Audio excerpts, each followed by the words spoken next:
Ukiwa mtumiaji wa Skinlash by Paula, hamna haja ya Snapchat, hamna haja ya filter. Jambo kubwa ni kwamba msimu huu wa Valentine imekuletea ofa mpaka 15%. Ofa hii itaanza kuanzia leo tarehe 9 mpaka tarehe 14. Kutakuwa na punguzo la bei. Kwa wale ambao mtachukua seti utapata kwa Laki1. Kwa wale ambao mtachukua products 3 utapata kwa shilingi 80,000. Kwa wale ambao utachukua products 2 utajipatia kwa shilingi 55,000.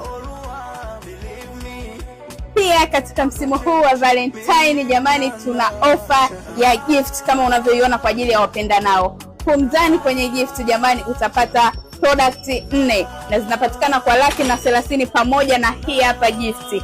Tupo Kariakoo, mtaa wa Mafia na Jangwani. Endelea kutoa order.